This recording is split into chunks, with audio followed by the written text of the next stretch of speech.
So make sure when you go to Joann's, get the home upholstery fabric, because since this is going to be a beach bag, you want something that's going to be waterproof, because like I said, fashion follows function. So remember that.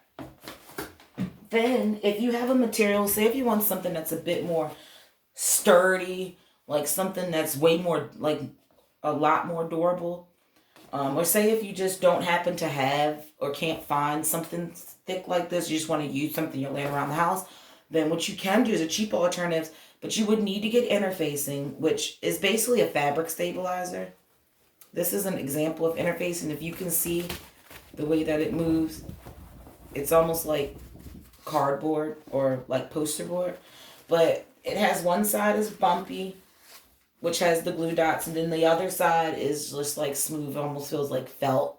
And what you would do is that you would take your fabric with wrong side facing up, and then you would take the glue dot, which is the rough side of your interfacing, and place it on top with the rough side of the interfacing touching the wrong side of your fabric, and then you would iron that. But I'll get more to that in a little bit.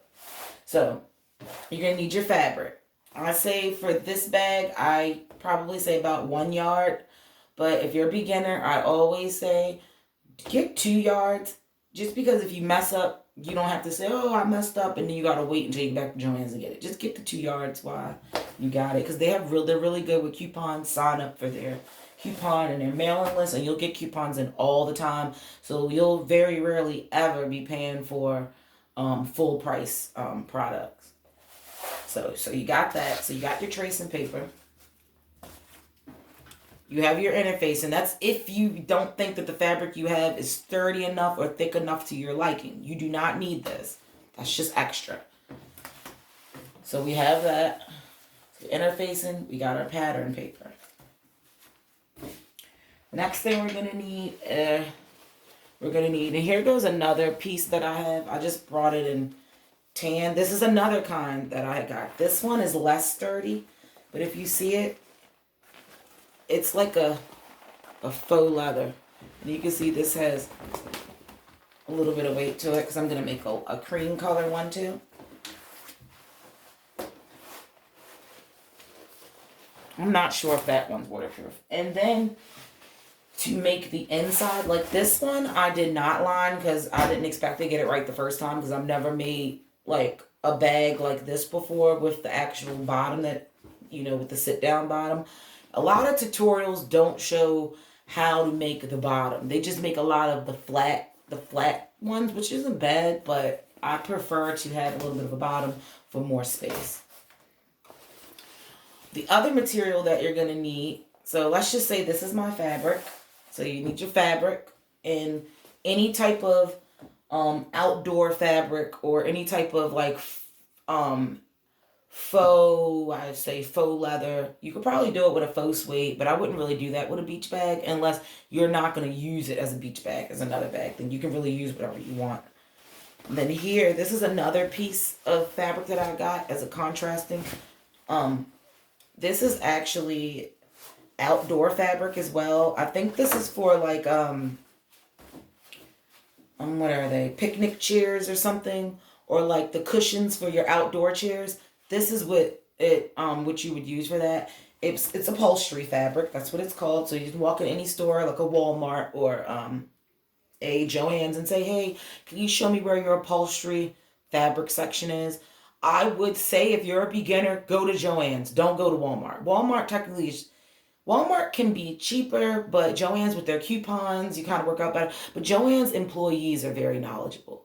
So you're going to want to go somewhere until you get familiar with your shopping and what you're looking for. Go somewhere where people are knowledgeable. And do not be scared to ask questions. Do not waste your money. Yes, you can. I got another question from somebody that asked, can you return stuff from Joann's? Yes. You can return fabric. Like for instance, say if I just got this cut and then I got it to the register and say, oh, I don't want that fabric anymore, they'll take it off. They may give you a little bit of, they might give you that look like, are you serious? Because you went through the whole process of waiting for the ticket and getting it cut and finding it and walking around the store. Like, there's a lot that you have to do. So basically, if you do go up there and say, I don't want it, they're probably going to be looking at you with the side eye, because most people at Joann's Fabrics, they do not, and I will say again, they usually do not return fabric like in the same day. Like, they don't say, oh, I don't want this anymore. Usually when people get stuff cut, they love it. So this would be what I would be using for my lining, and I'll show you what that's going to be. So basically, the lining is something that you would put into the bag like so, and then you would sew this. You would have this down, and you could like fold over that edge, and you see how that orange is nice and folded? You would meet that into there like that. So when you open up your clutch or you open up your beach bag, oh, look at that beautiful color in the inside. And by them both being, by both of these fabrics being waterproof, you can technically make a reversible one. But that's a little bit more in depth.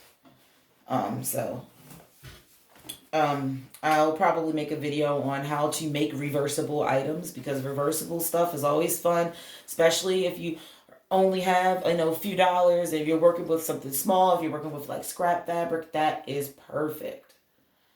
So, that'll definitely work out.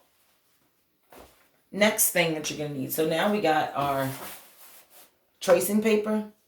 We have our fashion fabric, or whatever your main fabric is going to be. So that we have our upholstery fabric, which are going to make our beach bags, our waterproof fabric. We got our lining fabric, which is going to be on the inside.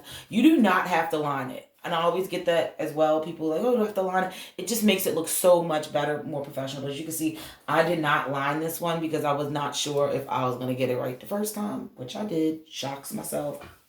So, okay. If anybody was curious with this cream color one, I was planning on lining it. They did not have anything that really was like really matchy with this. Like I said, I got these for like $4 at Joann's clearance.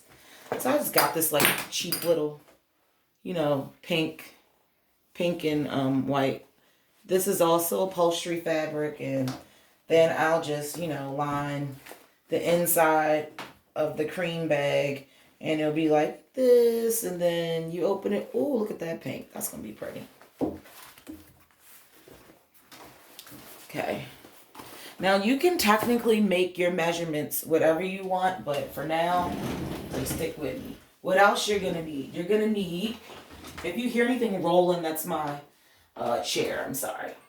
You're going to need scissors. Now, I recommend these because these are the Fiskars Easy Action Scissors. And if you see these, they have like a spring right there.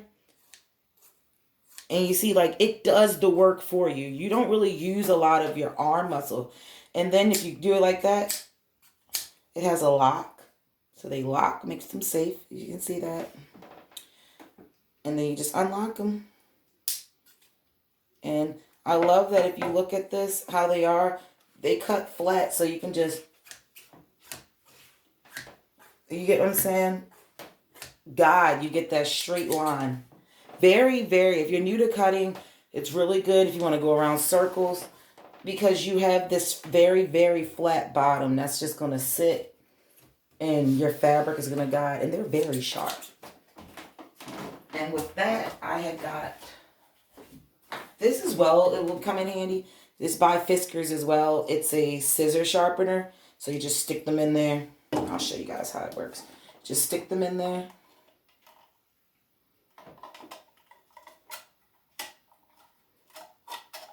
And I don't know if they work with this one, because I feel like these scissors are so big.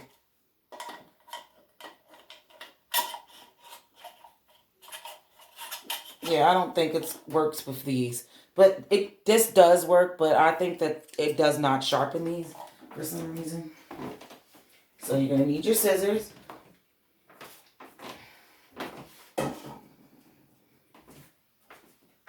You're going to need a ruler. If you're new to fashion, this ruler is a really good one. It's like this little clear ruler. What's really good is that I believe that this ruler is broken down. You can see this ruler has been through a lot. I've had this ruler since I began fashion school, which was in 2015. So I've had this ruler for almost 5 years. This will be 2020 soon. And it is perfect. It's very flexible, which is really good. Like when you say if you're on your form, you want to measure, oh, I want to measure this, you want to get around there. It's really good. And it breaks stuff down. I want to say, I believe it breaks stuff all the way down to like an eighth of an inch. I want to say, because they have all these little points, but it's very, very easy. So you're going to want a ruler.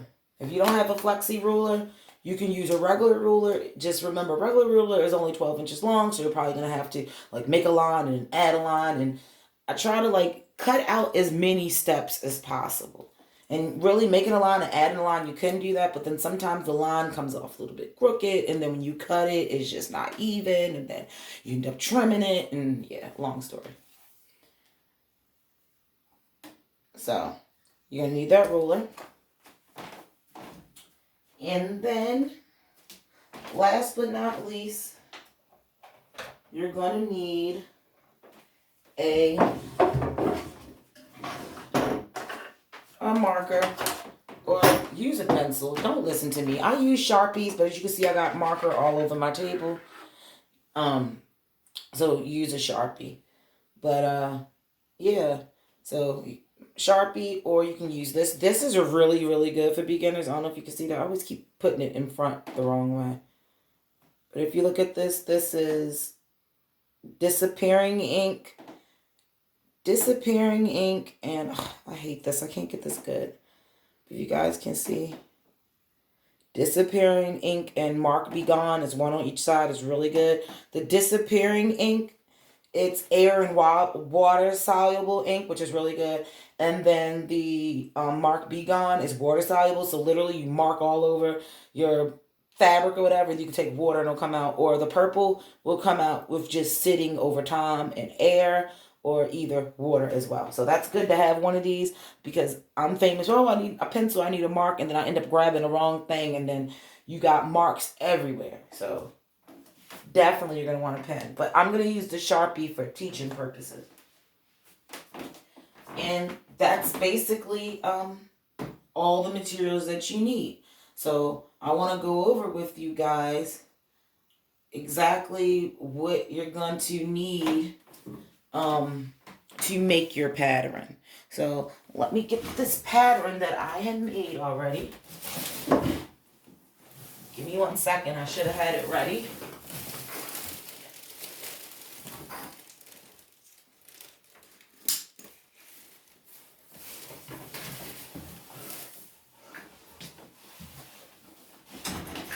And I'm going to show you guys how simple it is to make a pattern, because when I first started fashion school, the pattern to me was the most challenging of all the things to do. At least that was what I was scared of the most. Like, oh my gosh, I gotta make a pattern. It just looks so confused. You just see paper with lines and numbers and dots and pins and just everything. You see arrows, you see grain lines, you see slashes. Like, some patterns can be very, very, very, very intimidating. So let me know in the comments below if you guys want me to do a video on the basics of patterns, or the basics of making a home pattern. I'm not going to go into the, what do I want to say? Like the way that they would teach you in school, because I do not use the way that they taught me in school. I kind of found my own way. I do have books that I can use, and it breaks everything down. You got to put in the measurements, and there's a lot of math.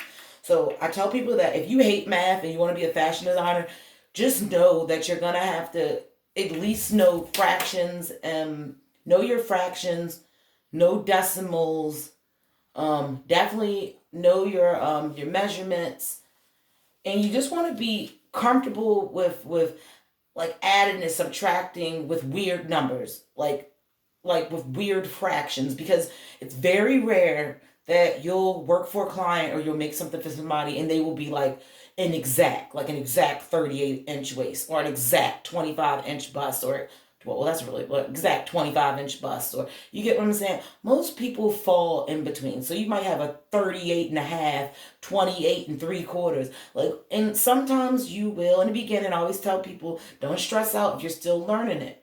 What you can do You can just start off and round everything up to the half an inch or to the whole number, if that'll help you. And just start off with making something that's like one size fit all, like a robe, or make a wrap skirt, or make a cape, or make something that really you have a lot of leadway in size. That will also help you. Don't take on something drastic like, oh, I'm gonna make a wedding dress and you only been sewing for a day. Like, don't do that. You're gonna waste your money and it's not gonna come out right. Remember, the tortoise and the hare. Who won? Slow and steady always wins what? The race. Okay? So this like shows you the little pattern that I made. And as you can see that my lines, it helped me follow my lines, but this just shows you my little pattern I made. Just showing you guys.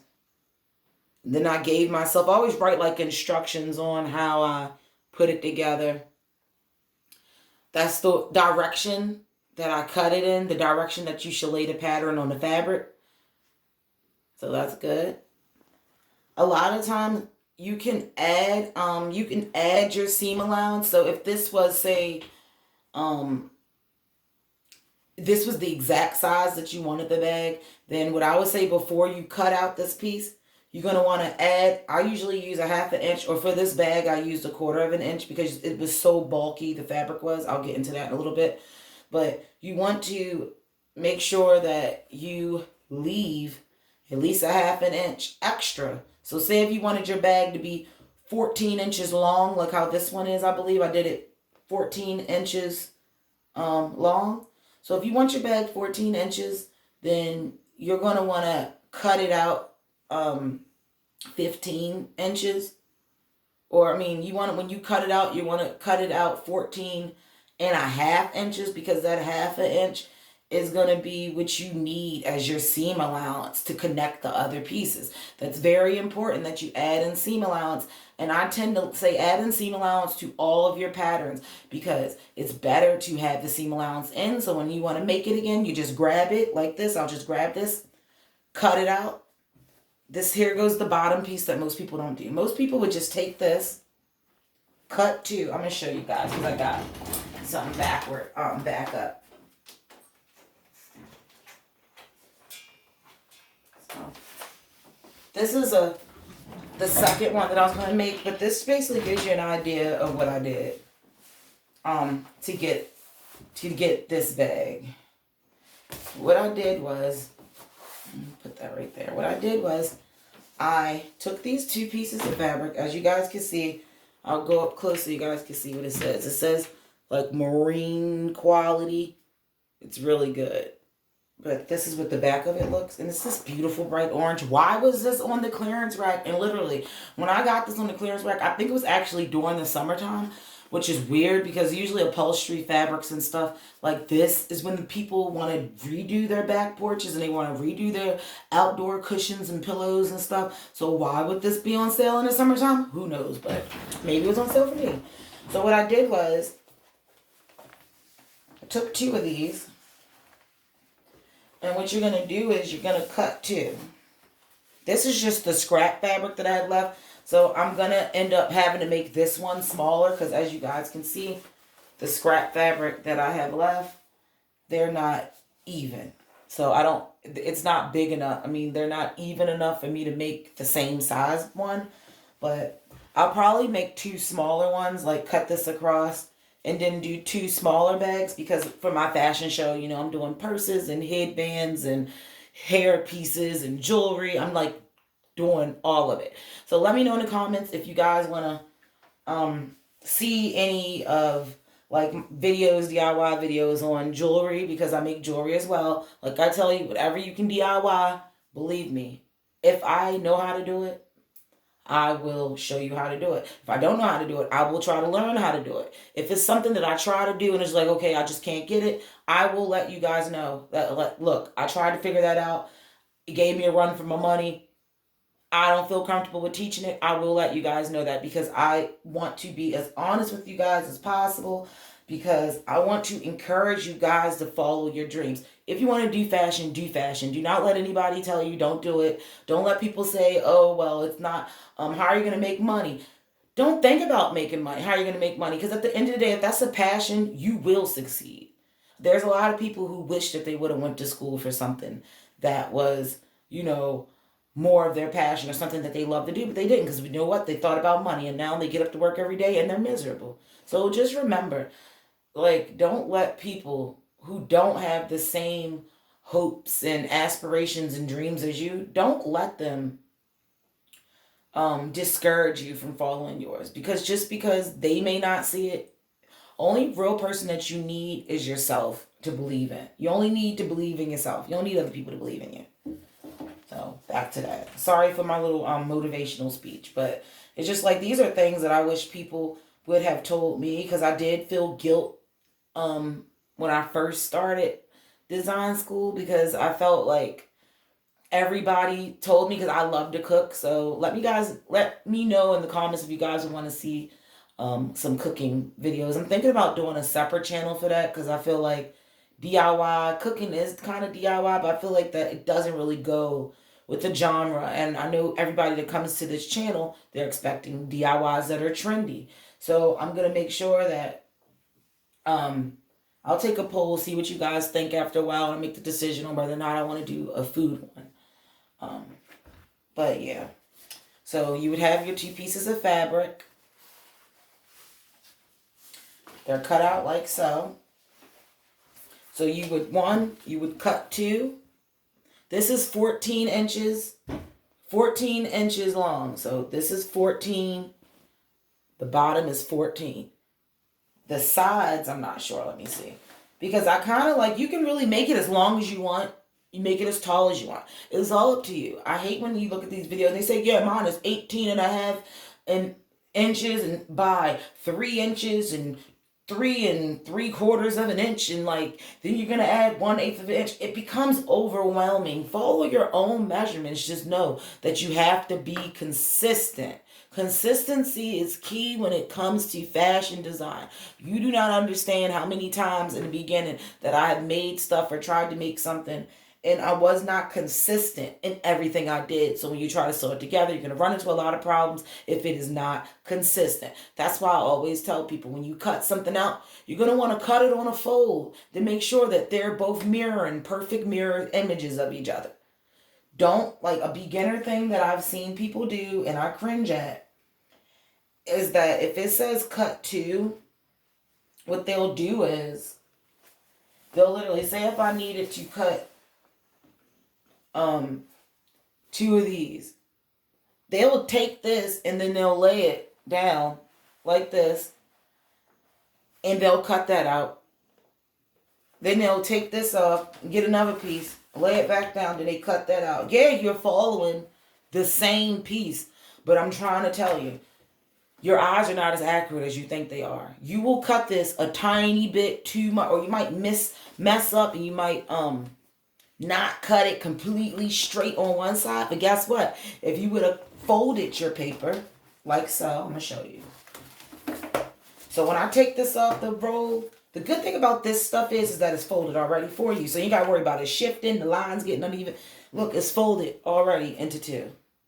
So when I do this, to conserve, if it's not a cut on fold, stay away from your fold, because you might be able to make something else that's a cut on fold. And then look, you still got your fold. We'll get into that. So I'm going to take this, and lay that down. Sorry, so much stuff on here. But you're going to take that, you're going to lay this down. As you can tell, this is not even, as you can see, because this was a scrap. But it's not even. So what you want to do is you want to find as even as you can. And then what I would recommend a person do is to make it as even as you can. So find this and find one piece that's it. And you want to line it up. See if I can zoom in on this. Oh, it won't let me zoom in or out. Believe me, I'm getting better camera equipment, so just bear with me, please. So what you're going to do is you want to line this up to one of these edges, because you know I have 1-inch squares all over. So you're going to try to line it up to one of these edges, because you already know it's not even. Line up a straight side. You see how this is like hanging off the edge. Oh gosh, you guys can't see it. You see how like I've lined this up straight up here is lined up straight with a part of my line. But down here, it's like crooked. You can see guys, it's like coming out like this. And what you're going to do is you want to take it and you're going to want to cut it. So until you get that side lined up. That's what you can do. That will really help you. But if you're okay with this, you're just like, okay, I just want to test it out. You could just cut this out as it is. Go around one, cut all the way around. You'll end up with 2 pieces. So once you do that, let's say that I cut these both out and they're identical because remember I cut them out at the same time. Do not cut out stuff individually. If it's something that's supposed to be, say if you're making a shirt and it's supposed to be symmetrical, which means the same on both sides. When you put your shirt, say if you want to copy a tank top or something, say if this is a shirt, do not go like this with the shirt and lay it out and then go all the way around under the arms, around the neck. Don't cut and trace the whole entire shirt. What you're going to do is, say if this was a tube top, you're going to fold it. Then this is when you place it on fold comes in handy. Then you're going to take that folded piece, the same piece that's folded, and you're going to put it up to the edge of your folded, up to the edge of your folded side of your tracing paper or muslin or whatever your practice or whatever you're making your pattern out of. And you're going to put it on the folded side. So it should be halfway. It should be folded in half, add it up to the folded side, cut that out. So when you take it off, you're going to open it. Look, oh yay. And now you know for a fact it's identical on both sides. So remember to always cut them out at the same time. And then there's a trick. Say if you guys are doing this bag and you're like, okay, I want to show, I want to just do the inside the same. I don't have any extra fabric. This is just scrap fabric. So I'm just going to use the same as my lining. Say if you do want a lining, but you don't have anything else, use the same. Like I said, you don't need a lining. A lining is more for aesthetic purposes. But, yeah. What you could do is, and what you do, okay, here we go, back to this. You see how I said, cut it on fold. And then when you cut it out, you'll get one. So what do you think happens when you fold it? Let's see. We're going to take it. We're going to fold it again. This is like really bad lighting right now. So this is what I did. I'm going to fold it again. Okay, you guys can see. So I just took this. Remember that fold is on that side. So I just folded it once. It's already folded once. So I folded this. Remember? Like this, placed it this fold against this fold, right? So once I did that, you cut that out, and then you only ended up with one. But say if I needed 2 and I don't feel like doing it twice, this is what you do. Remember this, it will save you so much time. You're going to fold it again. So now I just folded it twice. So now I have, as you guys can see, I got 1, I got 2, and then this will be 3, as you guys can see, and then this will be 4. So if I cut this out, it would make 4. So you fold it again. You can really fold it as many times as you want, depending on how many pieces you need. Folded it out. I'm going to take this on the folded edge. Fold this once. You want to fold your pattern paper twice. So when you look on the side, you should have 1, 2, 3, 4 little sheets from it being folded, okay? This should be folded once, your pattern, whatever you're going to make. Place that on the folded side. Then what you're going to do is, you're going to cut that out. When you pull these pieces of paper, I don't have that much, guys, or I will show you because I really need this. And for tomorrow, but tomorrow when my boyfriend brings me back some more tracing paper, I will show you guys exactly like full demonstration on how to do it. And you would cut this out, and then when you're done, you'll end up with 4 of these. Say you're like, oh, well, I'm making a dress, and it's an 8-panel dress. Guess what? Guess what you do? Just take an educated guess. You fold it again. This is how, Like, there are so many, like, shortcuts in fashion. Believe me, I found them. I've learned them. I'm going to use them. Sorry, people. I'm trying to play around with this. I had brought I had got for Christmas oh God, I can't think of what it is. Like an iPad or iPod, whatever, an iPad. So I got that to do my videos on, but I'm having a storage issue. It's like literally letting me film for 10 minutes and then it's like cutting off too much, like you're filming too much. So I gotta like go to Best Buy's, figure out what I need to get to make that, run. So right now I'm using my cell phone. So bear with me. The first YouTube videos are always the worst ones. So that's why I said for the quality of the video, I'm gonna try to throw in as much information as possible. So that's just a sneak preview on that. So like I said, all the materials you're gonna need is tracing paper or tracing cloth, the actual fabric that you want to make your bag, make your beach bag out of. You're gonna need a piece of whatever size that you get, whatever amount that you get of your outer fabric, you want to get the same amount in lining.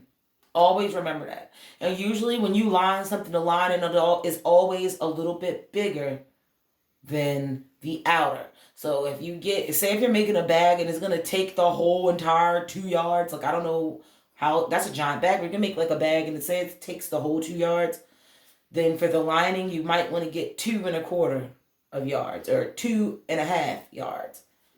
Remember that. It'll come in handy. Because you don't want your lining to be tight. You want it to have a little bit of space, room in there. If you ever look inside of a purse and you pull out the lining, yeah, that's what it's called. Like that's basically what I'm talking about. You see how it's like baggy a little bit in there? It gives it some space. That's why. You don't want it too tight. And then this is optional. Interfacing is optional. You don't need nothing this thick. Like this is really, really thick. It's because I was going to make actual solid handbags with this.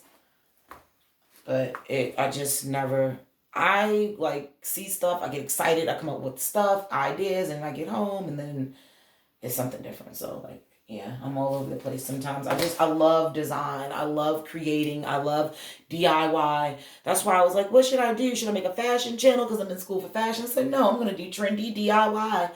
Trendy DIY 29. That's perfect because I already have that as my Instagram. Come visit me, Trendy DIY on Instagram.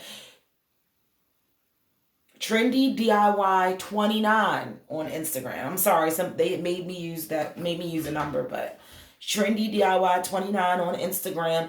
I will be doing giveaways as well as meet and greets as well. I'm working on a meet and greet now for February. Not sure how that's going to work yet, but just bear with me. I'll let you guys know. And it's actually going to be a sip and make. It'll be a lot of fun. And I'll have like unlimited cocktails and I'll let my subscribers and my followers to pick a project. I'll like